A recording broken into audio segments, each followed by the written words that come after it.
Bonjour à tous. Alors ce soir, donc nous JSA et avec monsieur le docteur Scotté, nous allons vous présenter une petite conférence sur la terraformation. Si vous voulez rejoindre JSA ou si vous êtes intéressé par le spatial ou l'aéronautique, vous êtes tous les bienvenus dans l'association. Donc si vous voulez en parler ou discuter d'autres trucs, vous pouvez venir nous voir, quel que soit le membre de l'association, après la conférence si vous voulez. Donc maintenant, je vais laisser la place à Vivien qui va vous expliquer et vous faire une présentation sur la terraformation.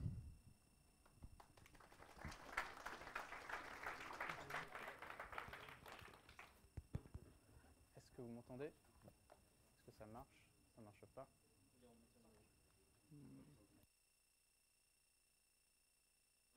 Et donc, finally.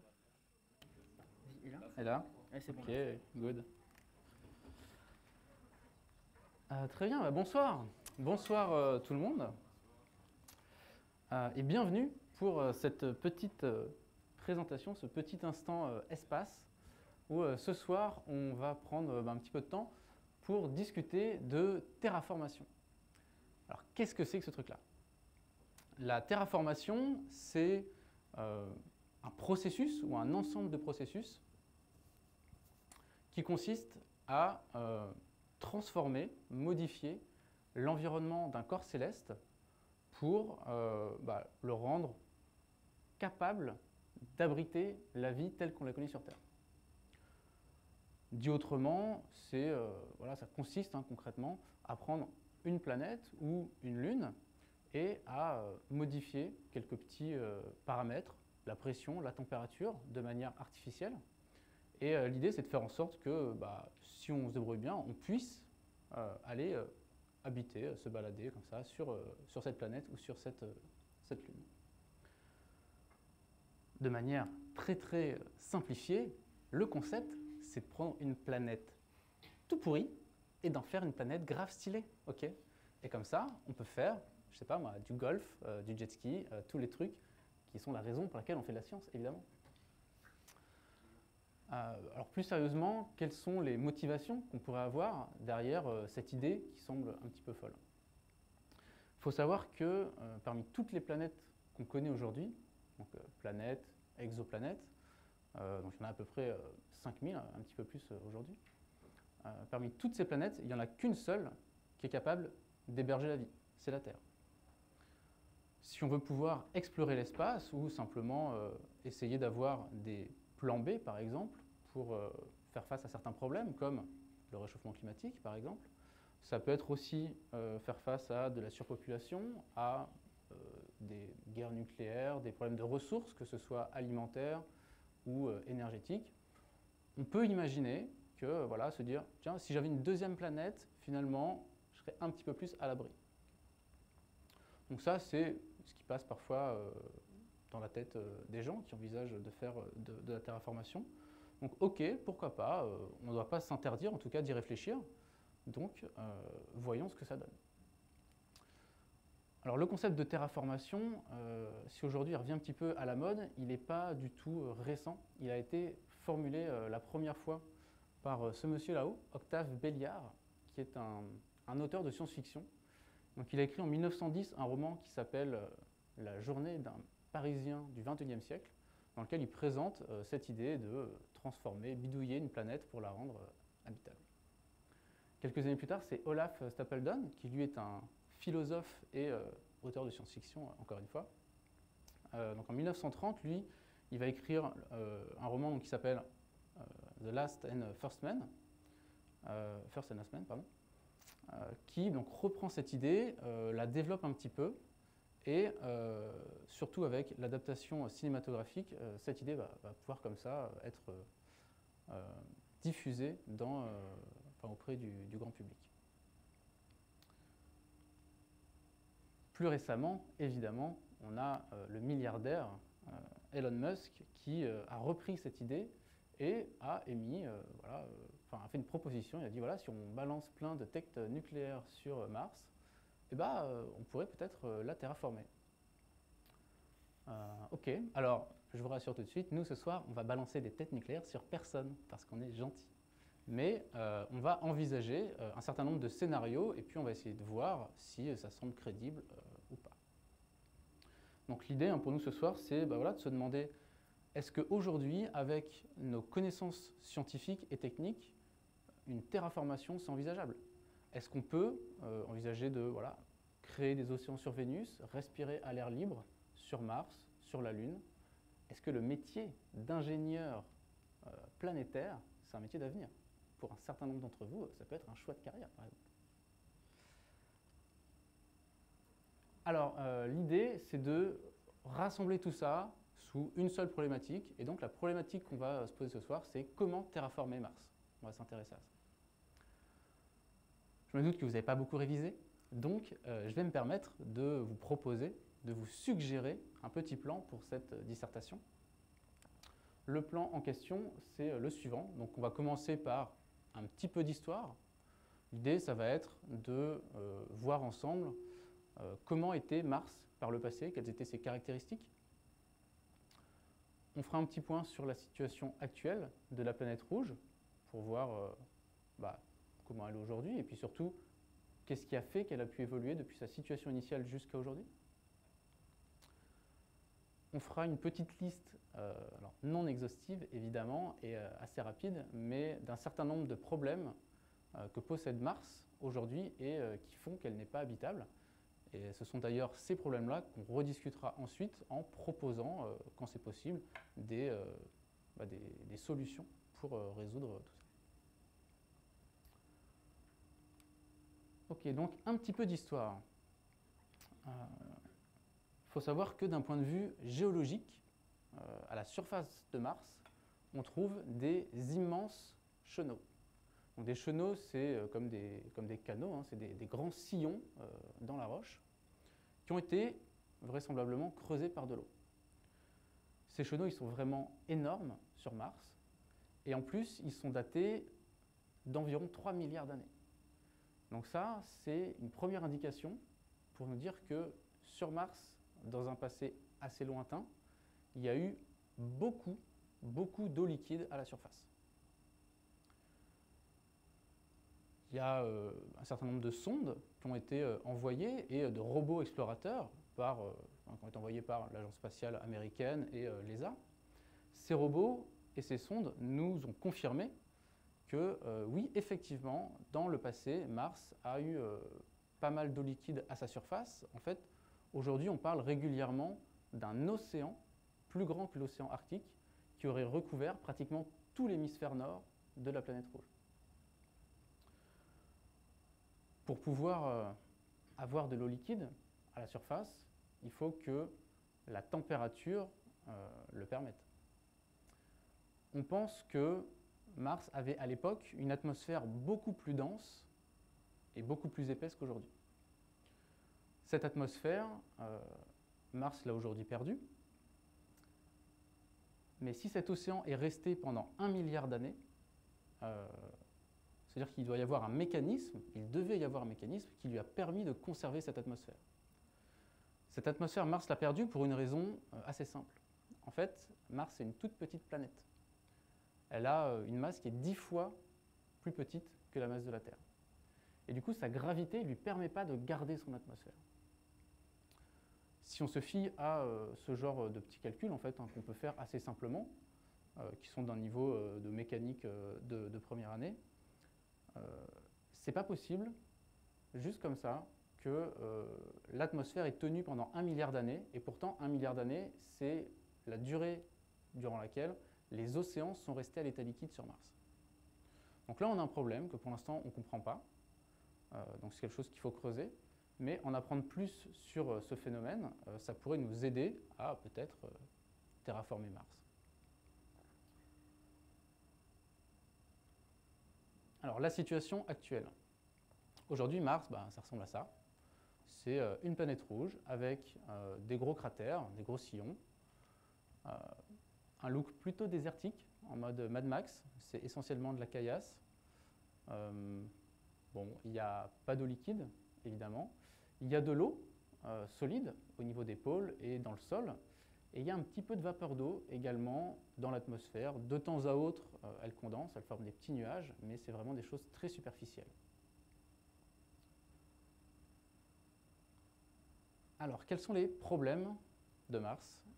Quels sont les points sur lesquels on va se concentrer pour essayer de la rendre plus habitable?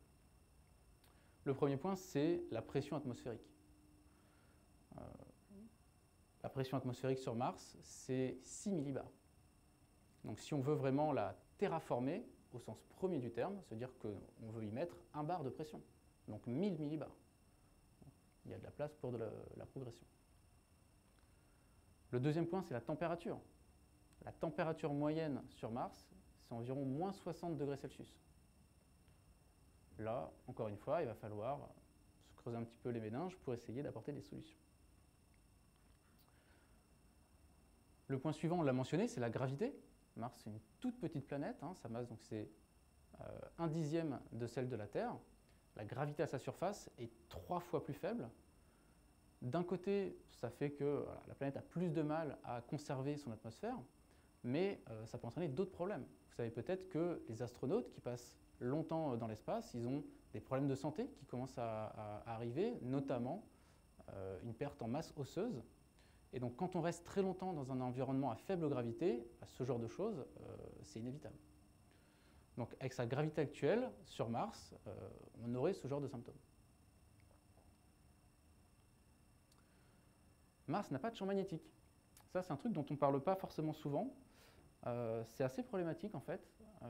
Donc si déjà le fait d'avoir une toute petite masse fait que les vents solaires peuvent souffler et faire s'en aller l'atmosphère, le fait de ne pas avoir de champ magnétique, ça aide vraiment pas.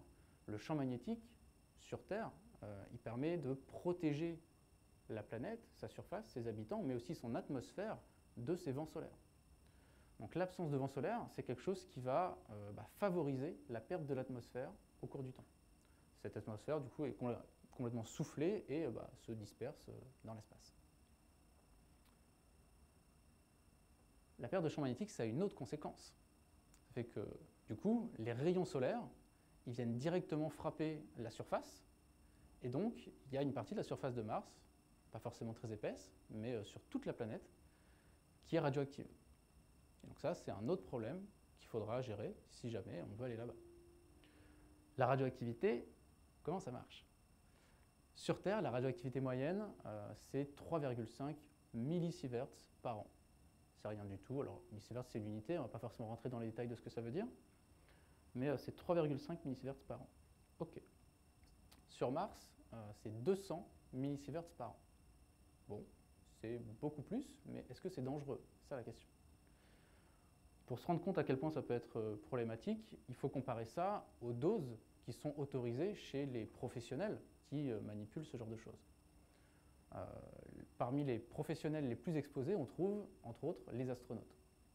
Un astronaute, sur toute sa carrière, on lui demande de ne pas être exposé à plus que 1000 millisieverts, mais sur toute sa carrière. Quand vous êtes à la surface de Mars, vous prenez 200 millisieverts chaque année. Donc vous restez 5 ans, puis vous rentrez. Sinon après, on peut avoir des problèmes de santé, etc. etc. Donc ça, c'est quelque chose, il faudra réfléchir à peut-être trouver une solution à ça. Un autre point dont on parle assez rarement aussi, c'est l'absence de tectonique des plaques. Sur Mars, il n'y a pas de tectonique des plaques. Et il se trouve qu'on pense que sur Terre, la tectonique des plaques a favorisé l'émergence de conditions viables pour l'habitabilité et surtout permet de conserver ces conditions assez longtemps en recyclant des matériaux, en enfouissant des carbonates profondément dans le sol, etc. etc. Ça, sur Mars, il n'y en a pas. Donc, on verra si on peut faire quelque chose ou pas. Et enfin, dernier problème, la distance. Là, je ne vous apprends rien si je vous dis que Mars, c'est loin. Y aller, c'est compliqué. Jusqu'à présent, on a réussi à envoyer quelques robots explorateurs, des sondes, des choses comme ça. Mais pendant très longtemps, et en fait même encore maintenant, c'est toujours un défi. Les toutes premières sondes qu'on a envoyées là-bas, la plupart se sont juste lamentablement écrasées à la surface ou ont explosé en rentrant dans l'atmosphère. simplement parce que voilà, c'est loin, c'est compliqué, c'est des conditions qu'on ne connaît pas. Donc ça ne facilite pas du tout les choses. Et si on veut pouvoir comme ça régler, modifier les différents paramètres, la température, machin, etc., pouvoir intervenir rapidement, efficacement, c'est quelque chose qui peut être intéressant. Ok, alors c'est parti, on se met au boulot, on se retrousse les manches, on en met un bon coup l'après-midi, et comme ça, c'est réglé. Donc les deux premiers points, pression et température, je vais les traiter simultanément, parce que finalement, ils sont reliés par un effet auquel vous avez peut-être pensé quand j'ai montré la petite vidéo tout à l'heure, qui est l'effet de serre. L'effet de serre, c'est le fait que si on a une atmosphère avec des gaz dits à effet de serre, par exemple le CO2, mais aussi la vapeur d'eau, etc., la chaleur reçue par la planète de la part du Soleil va avoir tendance à rester, à s'accumuler. Donc en jouant sur cet effet, on peut essayer de monter un petit peu la température, et puis cet effet est d'autant plus important que la pression, donc l'épaisseur de l'atmosphère, est importante. Donc ces deux paramètres, ils varient un petit peu ensemble. Donc première proposition de la part de notre ami Elon, on prend un max de bombes nucléaires, mais de la bonne bombe, typiquement 1000 fois Hiroshima. On balance tout, on prend 2 minutes pour profiter du spectacle, parce que quand même c'est magnifique. Et puis en fait on croise les doigts pour que ça marche. Qu'est-ce qu'on veut dire par « pour que ça marche » L'idée derrière ça, donc là c'est présenté un petit peu en dérision, mais l'idée sous-jacente, elle est intéressante, c'est de faire fondre la glace qui se trouve au pôle. Au niveau du pôle Nord, il y a des grandes quantités d'eau gelée avec du CO2, plein de gaz à effet de serre, etc. L'idée de ces bombes atomiques, c'est d'augmenter localement, au niveau du pôle, la température, et donc d'augmenter suffisamment la température pour que cette eau fonde, elle passe à l'état de vapeur, de libérer du CO2, de la vapeur d'eau, des choses comme ça, pour augmenter la pression, créer une atmosphère, et essayer de mettre en place un effet de serre. Donc ça, c'est la méthode, on va dire, brutale. Il y a d'autres méthodes qui sont proposées et qui, en fait, ont un peu le même objectif. L'idée, cette fois-ci, ça va être d'installer des grands miroirs, alors des miroirs géants dans l'espace, qui renverraient la lumière du Soleil, qui passe à côté de la planète, mais qui renverraient tout ça, hop, au niveau des pôles. Et l'idée, encore une fois, c'est la même chose, c'est on fait fondre la glace des pôles, on augmente la pression atmosphérique, on enclenche un effet de serre grâce à la vapeur d'eau et au CO2, et puis on laisse la planète se réchauffer comme ça tout doucement. Alors malheureusement, manque de bol, ça ne fonctionne pas. L'idée elle peut être intéressante parce qu'on n'a besoin de rien amener d'autre que des bombes ou des miroirs. On utilise du matériau déjà présent. Si on fait les calculs, et c'est ce qu'ont fait des gens de la NASA qui ont essayé de répondre à ça, on se rend compte que même si on vaporise absolument toute la glace d'eau qui se trouve à la surface de Mars, ou même dans le sol, c'est-à-dire qu'on arrive à creuser pour aller chercher cette glace d'eau, tous ces trucs de CO2, ces combustibles fossiles, etc., qu'on libère tout ce CO2, toute cette vapeur d'eau, on aurait une augmentation de pression seulement à 70 millibars. Donc on est encore loin des 1000 millibars, on a gagné un facteur 10, c'est pas rien du tout, mais au niveau de la pression déjà, on est loin d'être dans un cas de terraformation. L'élévation de température qui découle de ça, grâce à l'effet de serre qui est enclenché, c'est quelques degrés. Donc je vous rappelle, la température moyenne, c'était moins 60 degrés Celsius. À tout casser, on peut arriver à moins 55, quoi. Donc c'est mieux, on va dans la bonne direction, mais ça caille encore pas mal. Okay.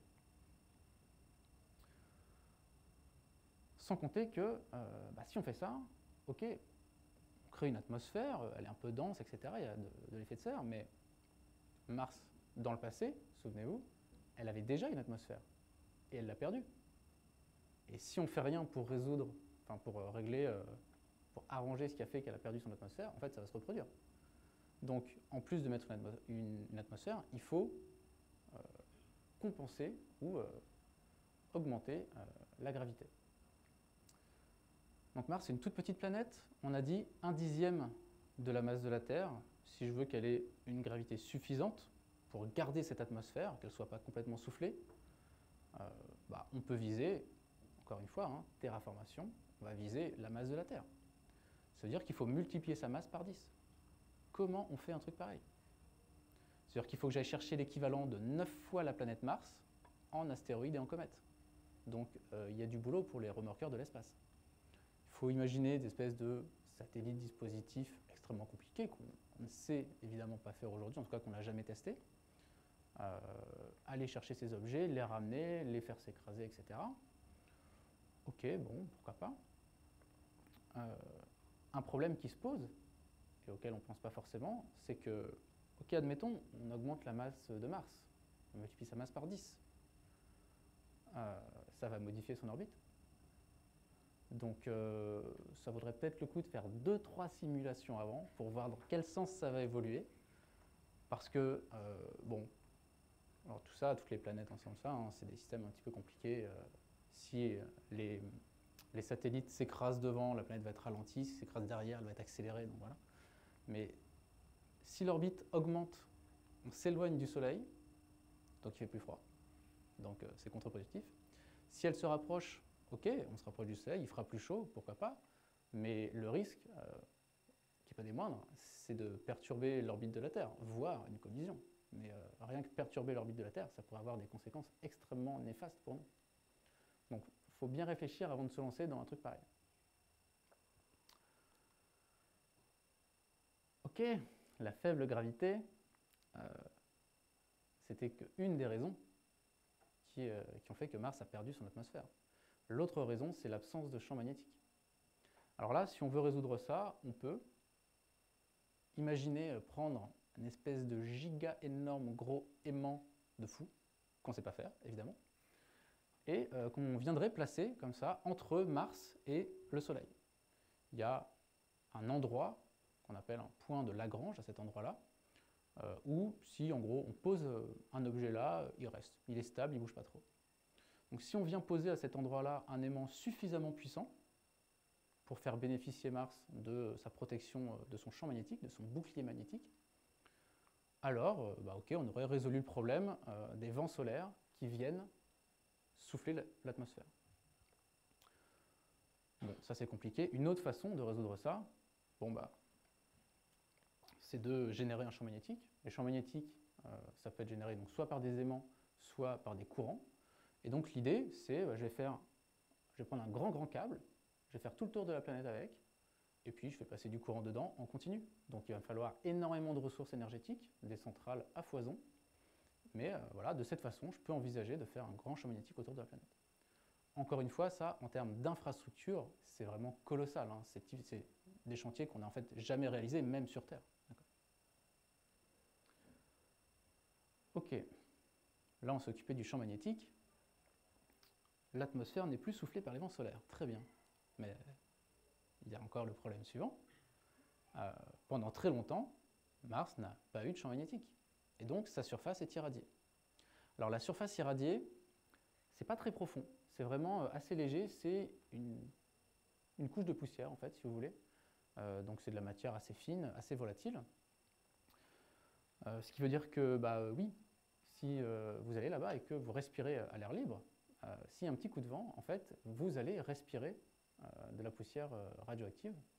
Et si vous faites ça pendant un petit peu trop longtemps, alors je ne sais pas si le son va fonctionner, on va voir si ça fonctionne, mais mon assistant le dit mieux que moi, si vous respirez ça un peu trop longtemps, vous allez cracher du sang! Vous allez cracher du sang. Et ça, c'est pas très bon. Donc, à moins de venir et de passer l'aspirateur sur toute la planète pour virer toutes ces poussières radioactives, ça paraît compliqué. Ou alors, maintenant qu'on l'a à peu près rendu potable, il va falloir attendre un certain temps, plusieurs centaines d'années, pour que la radioactivité diminue et qu'on puisse envisager de s'y installer. Ou alors d'y aller sans combinaison au moins. La tectonique des plaques. Alors là, ça c'est un sujet. C'est quelque chose qu'on ne comprend pas très bien encore aujourd'hui, la tectonique des plaques. La tectonique là-dedans, on comprend très bien, il ne faut pas faire ça, c'est une erreur. C'est un processus qu'on ne comprend pas très bien, pardon. Mais on sait voilà, que sur Terre, en tout cas on pense que sur Terre. Il a contribué donc à l'émergence des conditions d'habitabilité, comme je le disais tout à l'heure, en enfouissant des carbonates dans le sol, mais aussi en recyclant un certain nombre de matériaux.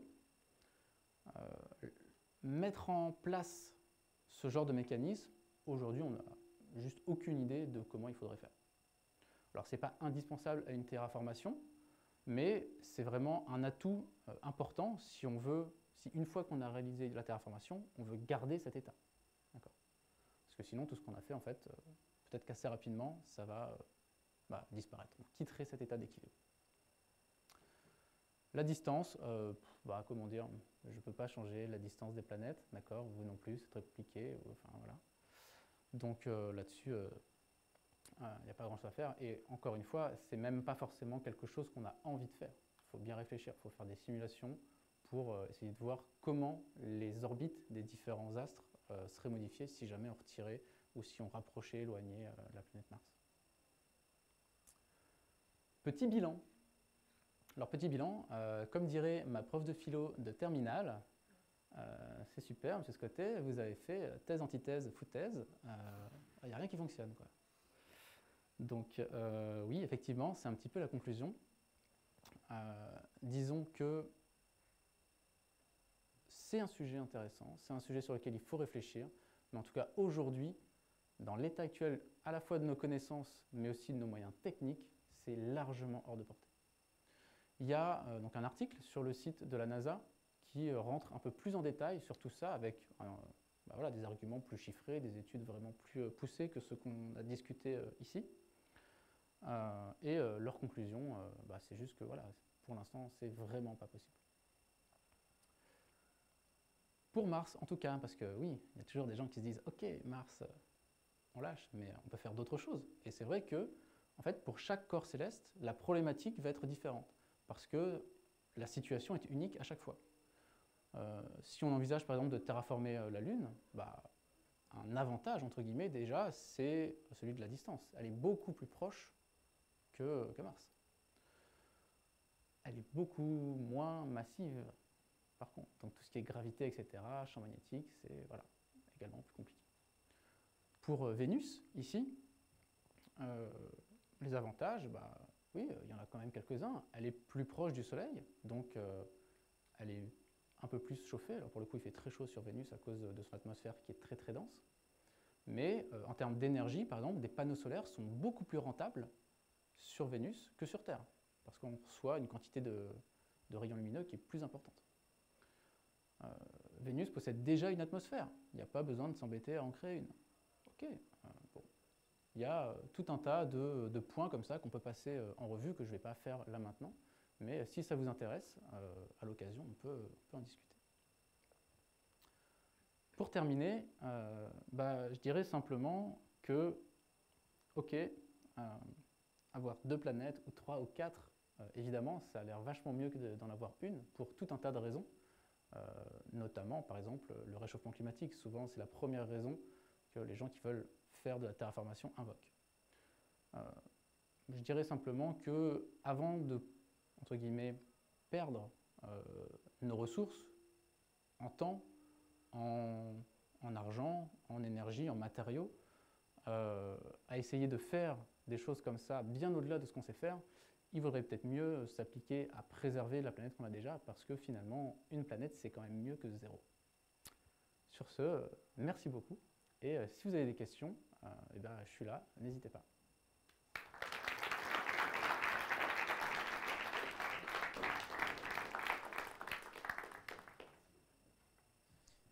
Je vais passer le micro pour ceux qui ont des questions.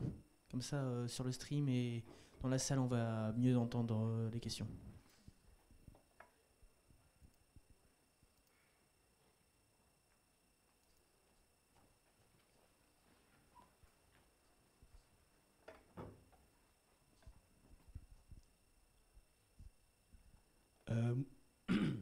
Moi, c'était dans le cas de la terraformation. Imaginons qu'on ait une planète très loin qu'on puisse terraformer. J'avais vu que, admettons qu'on peut aller à la vitesse de la lumière. Le vrai problème là-dedans, ce serait le temps qu'on mettrait à accélérer à la vitesse de la lumière sans être écrasé par l'accélération, justement. Est-ce qu'on a peut-être des solutions, sûrement dans la science-fiction pour l'instant, mais des débuts de solutions pour réussir à accélérer à la vitesse de la lumière sans se faire écraser par l'accélération? Ok. Alors si on veut, voilà, allez, alors là ici j'ai parlé que d'objets qui se trouvent dans le système solaire, hein, essentiellement parce que voilà, y aller c'est plus facile. Dès qu'on sort du système solaire, tout de suite la difficulté est incommensurable. Donc si jamais on trouve une exoplanète qui a l'air sympa et qu'on veut y aller, ok, très bien. Et donc ton hypothèse, hein, c'est de dire, ok, voilà, on a un moyen d'aller à la vitesse de la lumière, mais si j'accélère en une seconde de 0 à 300 000 km par seconde, bon bah oui, je suis complètement écrabouillé, je finis pas très bien. Ok, ça c'est vrai, aucun souci. Comment on fait pour compenser ça? Dans la littérature de science-fiction, la solution à ça, c'est ce qu'ils appellent des compensateurs inertiels. Ça ne veut pas dire grand-chose en fait aujourd'hui. On ne sait pas du tout faire ce genre de choses. Le seul moyen qu'on pourrait, enfin, le seul truc que je vois en tout cas, c'est d'accélérer tranquillou. On y va tout doucement, progressivement. De toute façon, vu la distance, si tu perds 1 an ou 2 à accélérer, ça ne change pas grand-chose sur le temps du voyage parce que ça se compte en dizaines ou en centaines de milliers d'années. Donc voilà.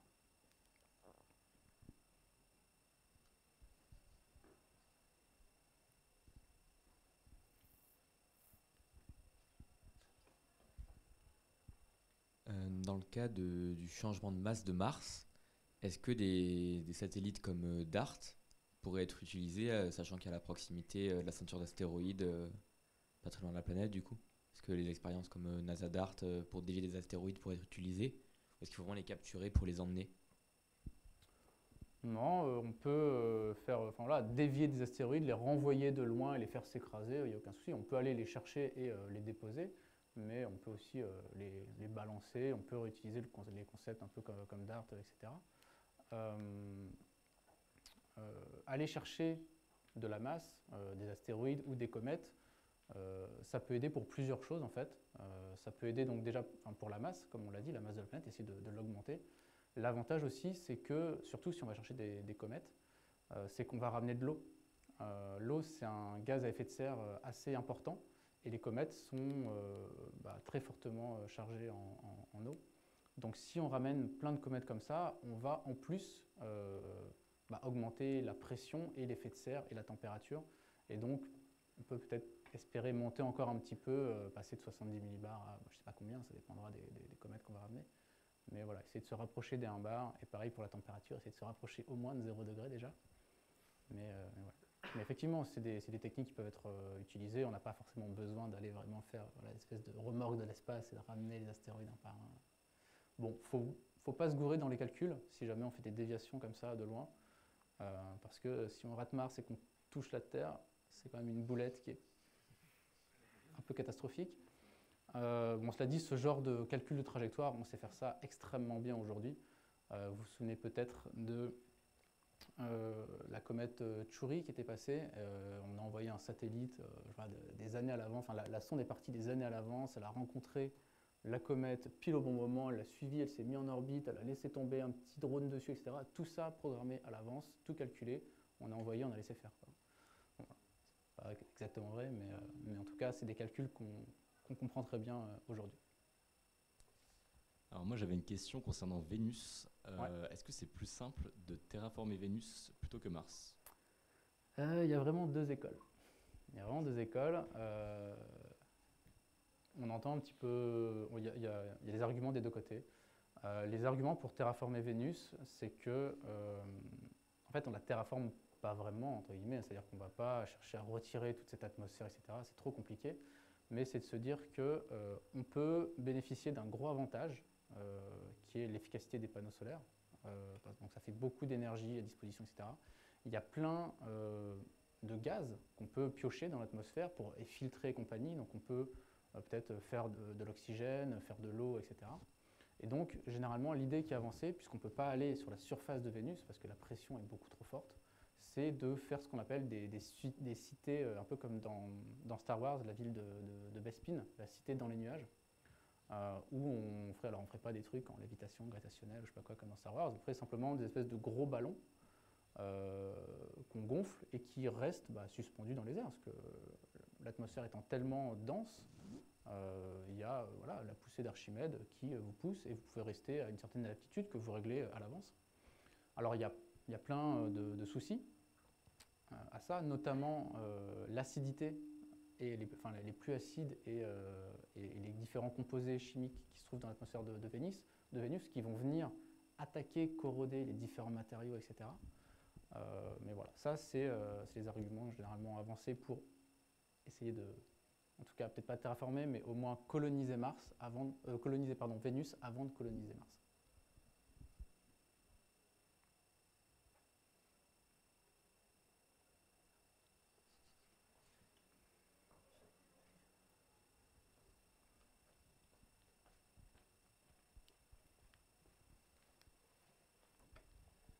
Moi, je me posais une question par rapport à tout, à tout le sujet de la terraformation. En fait, on s'imagine toujours faire ça sur des autres planètes, mais aussi stupide que ça puisse paraître, est-ce que ce serait pas possible de terraformer directement la Terre si on avait des problèmes, notamment liés à une guerre nucléaire ou au réchauffement climatique? Non, mais en fait, c'est une très bonne question. Alors, faire la preuve qu'on est capable artificiellement d'influer sur l'environnement / le climat d'une planète, maintenant c'est fait. On lit le dernier rapport du GIEC et on a compris. Donc, ouais, ok, avec du CO2, etc., on est capable de faire élever la température, machin, tout ça. Actuellement, alors, terraformer la Terre telle qu'elle était il y a 100 ans, ça ne va rien, elle était déjà très bien. Aujourd'hui, on s'éloigne de cet état d'équilibre et c'est un processus qui va s'emballer. Donc, quelque part, là où la réflexion est vraiment intéressante, ce que tu dis, c'est que, oui, avant de s'attaquer à terraformer une planète qui n'est pas du tout habitable, en fait, déjà, en essayant de résoudre le problème du réchauffement climatique, etc., en fait, on s'entraîne. On peut développer des outils qui nous seront utiles par la suite. Ça, c'est vrai. Et déjà là, il y a un gros challenge technique. Il y a parfois des gens qui proposent qu'on fasse du piégeage de CO2, donc choper du CO2 dans l'atmosphère, l'enfouir dans le sol, etc., pour essayer de limiter l'augmentation du taux de CO2 et la température moyenne, etc. C'est super compliqué. Donc, mais voilà, si jamais on arrive à faire ce genre de choses, par exemple, c'est une techno qu'on peut réutiliser par exemple sur Vénus. Sur Vénus, on pourrait choper les gaz qui ne nous intéressent pas, faire baisser son effet de serre et compagnie, et stocker ces trucs-là, je ne sais pas où, dans le sol probablement. Mais voilà.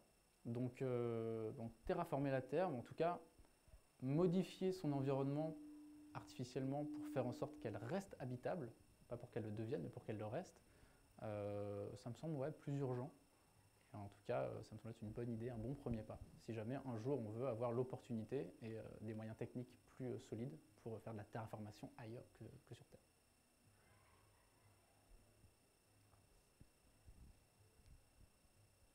D'ailleurs, il me semble qu'il y avait un champ magnétique avant sur Mars.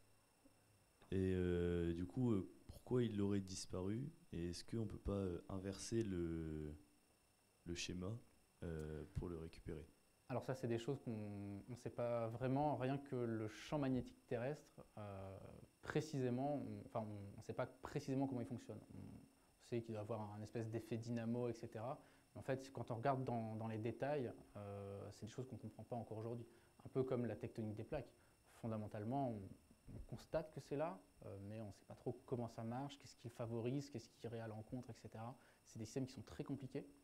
Donc sur Mars, comment remettre en place un champ magnétique? Étudier la Terre, encore une fois, ça peut nous apporter des billes pour ensuite essayer de faire ce genre de choses. Là, comme ça, il n'y a pas trop de pistes en tout cas.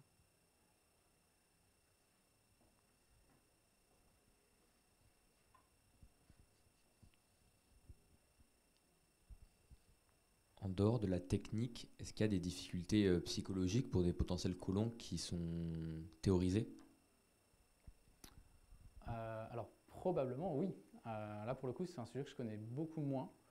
Il y a des expériences qui ont été faites où des gens s'enfermaient dans des espèces de gros aquariums, moi je vais appeler ça comme ça, pendant 100 jours, 200 jours, etc., pour vivre ensemble en petit comité dans un espace restreint, parce que c'est probablement la vie qu'auront les premiers colons, si jamais on envoie des gens là-bas. Et donc oui, parce que d'un point de vue psychologique, voilà, être tout le temps avec les mêmes personnes, dans un environnement restreint, tout ça c'est compliqué. Les astronautes sont sélectionnés en partie sur des capacités, enfin une stabilité émotionnelle et psychologique et des capacités sociales assez importantes. Il faut être capable de rester dans l'ISS pendant 9 mois avec les mêmes gens. C'est tout petit, hein. Donc oui, il y aurait probablement des points intéressants à soulever du côté de la psychologie. Je ne peux pas en dire beaucoup plus, malheureusement. Moi, ma question, ce serait plutôt pour la distance. Comment on peut... Enfin, quels sont les problèmes qui nous empêchent de dépasser la vitesse de la lumière? Et est-ce qu'il y a des pistes d'amélioration, enfin, des solutions? Alors, pour aller plus vite, non, c'est compliqué. Il faut bien se rendre compte qu'aujourd'hui, le record de vitesse, c'est la sonde Parker Solar. Et on est très loin du 1% de la vitesse de la lumière. C'est pas 1%, c'est pas 1 pour 1000, c'est 1 pour 10 000 de la vitesse de la lumière. Et ça, c'est le top du top de ce qu'on sait faire aujourd'hui.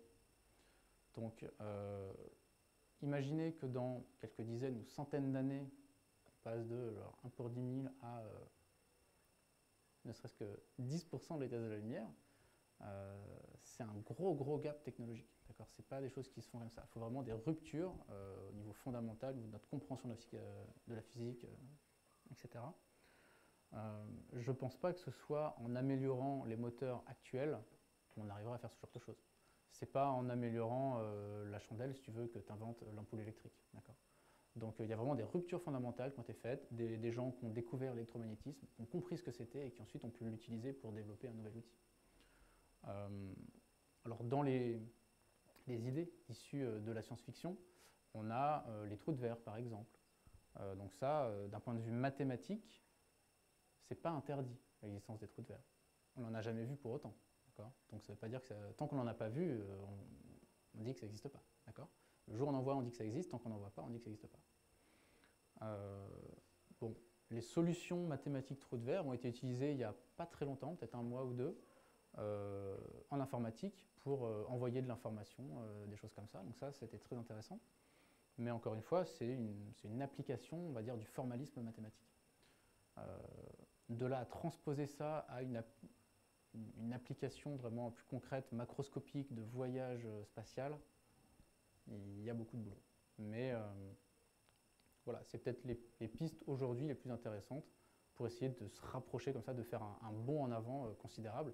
Sinon, voilà, les moteurs avec des choses qu'on saurait faire aujourd'hui, les plus intéressants, ce seraient des moteurs nucléaires en fait, à fusion ou à fission pulsée, des choses comme ça. Mais ça, c'est des choses qu'aujourd'hui on n'a jamais fait, qui sont vraiment au niveau théorique. Et même avec ça, en fait, on serait un peu plus rapide, mais pas beaucoup plus.